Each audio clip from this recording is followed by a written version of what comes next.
بسم اللہ الرحمن الرحیم۔ آج خان صاحب کی پولیٹیکل سٹرگل کا ایک بہت اہم دن ہے۔ ایک کنکوکٹڈ کیس میں جو ان کو سزا مینیج کر کے دلوائی گئی تھی وہ آج آنریبل اسلام آباد ہائی کورٹ کے ڈویژنل بینچ نے سسپینڈ کر دی ہے۔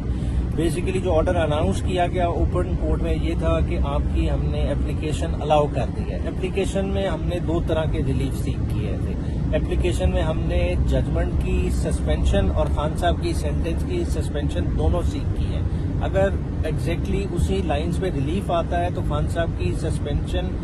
کا اس کا مطلب یہ لیا جائے گا کہ سزا تو معطل ہوئی ہے، ساتھ ساتھ جو ان پہ قدغن الیکشن کمیشن نے لگا دی تھی کہ جیسے یہ ججمنٹ آئی انہوں نے ایک نااہلی کا نوٹیفیکیشن نکال دیا تھا، تو وہ نااہلی کا نوٹیفیکیشن بھی خود بخود ختم ہو جائے گا، ہمیں کسی عدالت میں اس کے جانے کی ضرورت نہیں پڑے گی۔ جہاں تک ایک پبلک میں پرسپشن جا رہا ہے کہ جی سائفر کے کیس میں خان صاحب کو گرفتار کر لیا جائے گا، کیونکہ آپ دیکھ رہے ہیں کہ خان صاحب کے 180 پلس کیسز بنائے ہی اس لیے گئے کہ انہیں عوام سے کسی طرح سے دور کیا جائے، اور یہ دوری زیادہ دیر تک نہیں قائم رہ سکتی۔ جہاں تک کہ سائفر کا کیس تعلق ہے، آج وہ اس میں گرفتاری ڈال بھی لیں ہماری روپکار پہنچنے سے پہلے کہ خان صاحب باہر نہ آئیں، تو آپ یقین کیجئے سپریم کورٹ میں ہماری سی ایم موجود ہے ہولڈنگ آف ریلیف کی، جس میں خان صاحب کے جو تمام 17 کیسز میں ضمانتیں کینسل ہوئی تھیں ان کو چیلنج کیا ہوا ہے کہ یہ ضمانتیں کیوں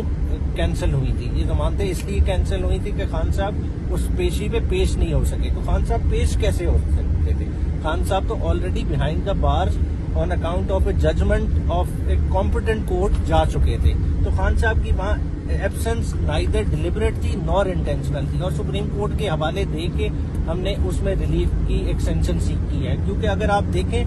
تو سپریم کورٹ 11 مئی کے فیصلے میں بھی خان صاحب کو اس طرح کا ریلیف دے چکی ہے، جب ہائی کورٹ کے احاطے سے خان صاحب کو الیگلی طور پہ اغوا کر کے اریسٹ ڈالی گئی تھی، تو تب بھی خان صاحب کو ریلیف دیا گیا تھا۔ 11 مئی کو خان صاحب کو کہا گیا تھا کہ آپ آزاد ہیں، آپ ٹھہریں ریسٹ ہاؤس میں، اور 12 کو اپنی بیلز موو کیجیے گا، اور 12 کو خان صاحب نے اسلام آباد ہائی کورٹ سے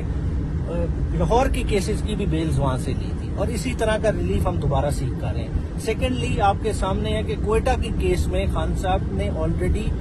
بیل لی ہوئی تھی سپریم کورٹ سے، اور خان صاحب کی جب 5 مئی کو یہ گرفتاری عمل میں لائی گئی تو اس کے بعد خان صاحب کوئٹہ کے کیس کی 2 پیشیوں میں نہیں پیش ہوئے، اور ان دونوں پیشیوں میں متواتر وہ بیل ایکسٹینڈ ہوتی رہی ہے ڈسپائٹ دا فیکٹ کہ خان صاحب موجود نہیں تھے۔ تو سپریم کورٹ کو بھی تو پتا تھا کہ وہ ججمنٹ کی وجہ سے بیہائنڈ دا بار ہے، مگر نچلی کورٹوں نے سپریم کورٹ کے 3 رکنی بینچ کے 2 عدد فیصلوں کو مسلسل اگنور کیا ہے، جو کہ آرٹیکل 189 کے منافی ہے۔ تو اگر ان چیزوں کو ساروں کو پرسپیکٹو میں رکھتے ہیں انشاءاللہ تعالی خان صاحب کی یہ سٹرگل کوئی اتنی لمبی نہیں ہے، وہ بہت جلد عوام کے بیچ ہوں گے، اور انشاءاللہ تعالی ہم سب کو وہ اپنے ویژن کے مطابق ایک نئے پاکستان کی طرف لے کے چلیں گے۔ شکریہ۔